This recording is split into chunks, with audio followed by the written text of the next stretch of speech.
Hello and welcome. My name is Jevgenij Rusakov and you're watching TVP World, interview from Vilnius. Recent NordPass research has shown that people do not really worry about their cybersecurity and choose extremely weak passwords. Most of those passwords can be cracked in less than a second. To discuss cybersecurity, weak and strong passwords, and ways to stay safe while browsing the internet, we are joined today by the head of business product at NordPass, Karolis Arbačiauskas. Hello, Karolis, and thank you for joining us today. Hello, thank you for having me here. How have people all over the globe improved their computer literacy during the last 5–10 years? Yeah, it's a very good question. So we have been doing the same research for over 6 years so far. And we could say that in a span of 44 countries that we're looking into, the results are not improving these days. In fact, we could say that it kind of getting a little bit worse because people are using more and more passwords that could be cracked, as you mentioned, in less than 1 second. So if you like, for example, a year ago, 70% of the used passwords were crackable in below second time frame. Now it's 78%. So we could say that by the 8 percentage points, it's even a bit less than last year. So it's either staying at the same levels or somewhat deteriorating. Okay, so do you want to say that people don't really, well, or maybe stopped getting the idea of cybersecurity and its importance? I think it really depends on where to look at some maybe corporate level. There are a lot of tools to be used, but in general picture on population, we see that people lack information and maybe lack understanding why password matters, and therefore they do use weak passwords. So I think that cybersecurity literacy overall isn't great. Yeah. So the question why, I think because people are using so many passwords. On average, simple person has 170 passwords. 170 passwords? Yeah, exactly. Why so many? So it's... I mean, I'm just thinking, I'm comparing with, well, let's say to myself. I'm putting myself into that position. I don't have that many passwords. So, or maybe I think I do not have. So you tell me. Exactly. So very often people think they don't have it, but once they start organizing in, for example, password managers or some way where they could see the count of passwords and how many of them they have to which services, they realize that it's really a lot. And why people have so many passwords is because even more websites nowadays require creation of the profile because of many reasons. You know, usually it's sales reasons because, or you make people to be loyal to their website and things like that. So people are creating a lot of accounts on the internet on personal basis. And yeah, therefore, when you start organizing it and you realize that, oh my God, I have a lot of passwords actually. Okay, I see.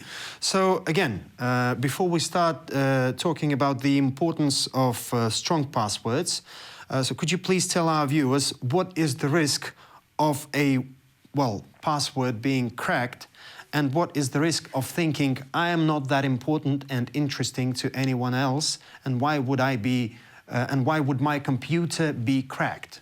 Yeah, so there is part of the truth in saying that I'm not interested because, or interesting, because usually the attacks are being formed in a so-called wide span. So basically, not the person himself or herself are being interested, but because they just were included in the attack vector, and attackers just attacking a group of people. And as a member of that group, you may get your passwords leaked.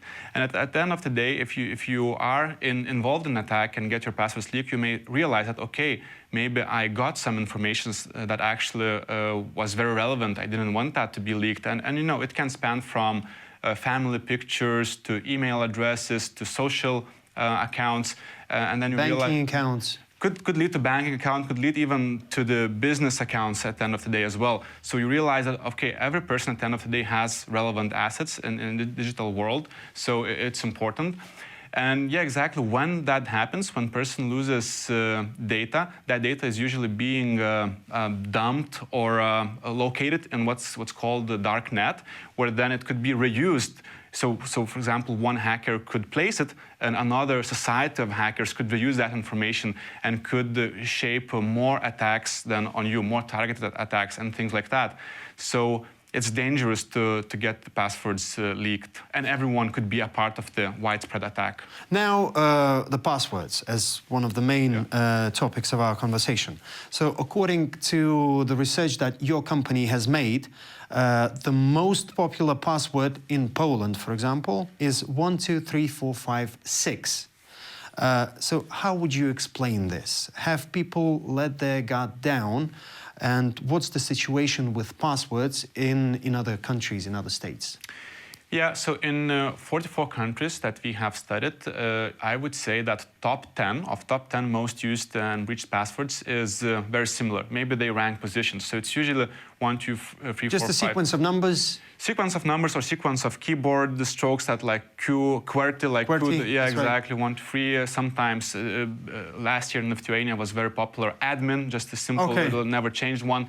So I would say like top 10 is always the same. It's just very, very predictable, simple combinations of the numbers or letters. And then when we go like to top 20 or so, or when we expand the list of top, we see more interesting things like what's on the top of the mind in particular countries. So, for example, in Poland, I think number 10 is Polska. Then when you go down the list, there are names. Mateusz, Bartek, something like that. Martin. Yeah, exactly. I've seen that. So plus LOL 1, 2, 3, something like this. So, okay, the question is, how would you explain this? So my explanation is that, as mentioned before, one person on average has 170 passwords, and in many cases when people would be creating accounts on websites, they would think, okay, it's not relevant account, I will not be really using it, I just want to have my onboard process as fast as possible, just put randomly 1, 2, 3, 4, 6, and we go further. They don't think about that, so they don't think about that breach may happen. They don't think that the website is going to be important. And sometimes these websites are not important, but once you get leaked in the, for example, not important website, and maybe your password was just there, but then the hacker would say, have your real email address. And when you have email address, then you can hack even more. So that I think that's the perception that, okay, this is not relevant, it's just going to be faster, but the whole chain reaction of things adds up together and then it becomes dangerous. So usually it's a pair of credentials, meaning that your password and your email address. So your password was bad, for example, so now the bad actors would have access to this particular website. But also, since approximately 40% of passwords are reused, so you can say that you can definitely take that email address and try the password that was breached, or you can take that email address and apply different attack vectors. But once email address is out and once it's real, so all of the internet access or all the websites on the internet associated to that address, so you have basically risk on those websites where you use this particular email address. I see. Coming back to your research work that you've done. So according to the statistics, 78% of all passwords in the world, as we've already mentioned, can be cracked in less than a second. What is done in order for those people to find out that they are really under a threat? Again, that's all about education and if people have access to information. Once they have access to information, there are tools. Most of the password managers allow users or people to check if particular passwords were breached and in which websites, because it matches against inputs from, or like matches the databases on the dark web and see if your password has been leaked. And if the email was leaked, actually you can go to the phone number level as well, to credit card number as well, to the social security number. So there are tools usually embedded into the password managers or standalone data theft protection tools that allow simple people to check if their data is now living on the dark web. And you can identify which data is living there. And once you identify, you can change where it's possible to change. You can change your mobile phone number, you can change your email address, you can change your password. It's more difficult with the social security numbers and things like that. Wouldn't checking myself or anyone else on the dark web, wouldn't this be a trap? Could this be a trap? So what I mean is usually that you could check not by going to dark web, but through the normal tools that do the cross-check instead of you. So it's all secure and protected. Yeah, I would not say that, hey, go to the dark web and search for that yourself. No, that would be dangerous, yes. Okay. Coming back to your research, about 40% of people have almost the same passwords on their personal and work computers. So, is this just Poland's story, or it could be applied to other states as well? And what's the situation in general around the globe? Right, that's a global situation, and almost any country that we studied has the same phenomena. The reason is that people behind cameras, doesn't matter if they are in the office or at home, they still have the very similar thinking methods in the brain. So in the cyber world, they behave very similarly. And why it is bad? Because, as I've said, usually these personal passwords get exposed because they've been registered in, like, maybe sometimes very weak websites in terms of the cybersecurity. And then when passwords are reused for these weak websites into the work-related environment, so with your own personal weak password, you risk yourself, you risk losing your own data. But when you connect that and duplicate that to the work-related password, you can also lose information that belongs to the company.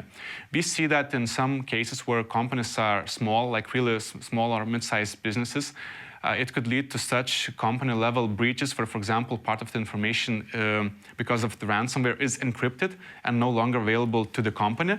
And then the attackers require ransom, and in that end outcome, company, the small business, can go out of the business. So that's why using weak passwords, reusing them for the business purposes, join in a really dangerous chain, which could have very negative consequences.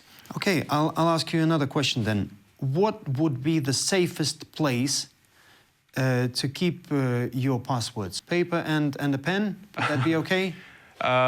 That would be very complicated in a modern world if you have 170 passwords and you need to, like, that could work if you have a lot of patience and you can read it and input in a website, but then you also have to keep your paper very safe. And you know what happens in the workplace usually, that passwords are stick to the computers as a sticky notes, so can imagine. That's brilliant. That's brilliant. Okay, one last question. So basically, your research is about human carelessness, and even though you and many others constantly repeat about the cyber threats and the importance of being aware, the situation does not seem to get better. So briefly, what should be done for the situation to get better?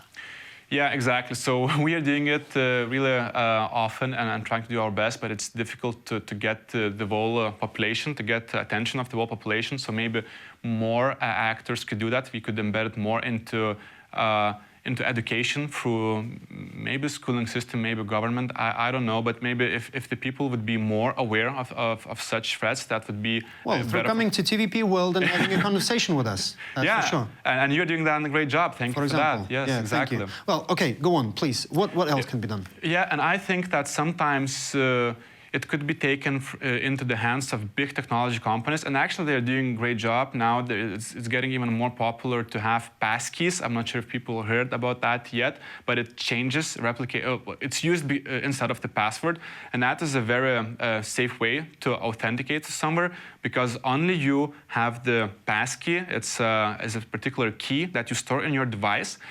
And no one from around the world can guess it, try it to, input something. You have to have it and offer to the website, and that's how you authenticate. And I think in next 5 years or so, we will turn more and more to this technology, passkeys, and we will be more secure. That's my hope, and that's easy to use. Brilliant. Okay, Karolis, thank you so much for joining us. Stay safe, kids, and don't go to darknet. Yeah, thank you very much. Thank you. Thank you.